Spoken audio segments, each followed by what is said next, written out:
Genesis chapter 14.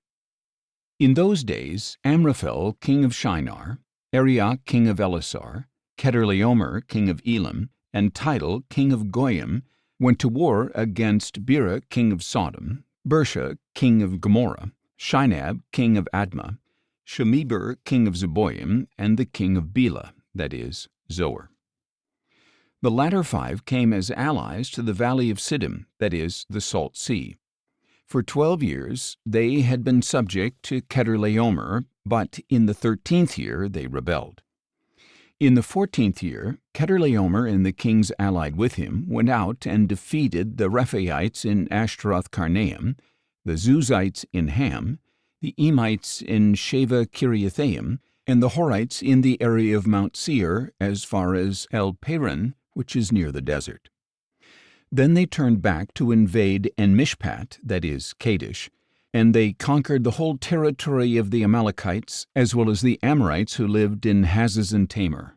Then the king of Sodom, the king of Gomorrah, the king of Admah, the king of Zeboiim, and the king of Bela, that is, Zoar, marched out and arrayed themselves for battle in the Valley of Siddim against Chedorlaomer, king of Elam, Tidal, king of Goiim, Amraphel, king of Shinar, and Arioch, king of Ellasar, 4 kings against 5.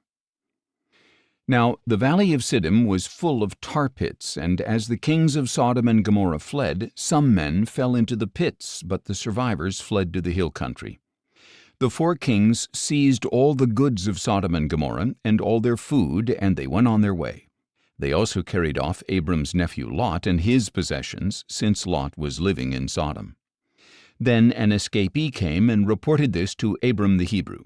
Now Abram was living near the oaks of Mamre the Amorite, a brother of Eshcol and Aner, all of whom were bound by treaty to Abram.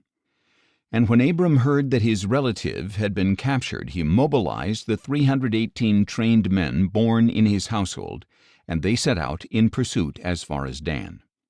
During the night, Abram divided his forces and routed Chedorlaomer's army, pursuing them as far as Hobah, north of Damascus. He retrieved all the goods as well as his relative Lot and his possessions, together with the women and the rest of the people. After Abram returned from defeating Chedorlaomer and the kings allied with him, the king of Sodom went out to meet him in the valley of Shaveh, that is, the king's valley. Then Melchizedek, king of Salem, brought out bread and wine, since he was priest of God Most High, and he blessed Abram and said, "Blessed be Abram by God Most High, creator of heaven and earth, and blessed be God Most High, who has delivered your enemies into your hand." Then Abram gave Melchizedek 1/10 of everything. The king of Sodom said to Abram, "Give me the people, but take the goods for yourself."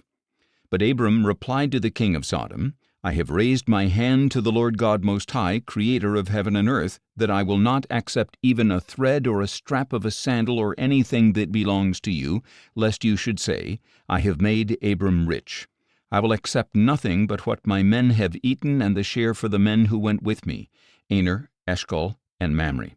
They may take their portion."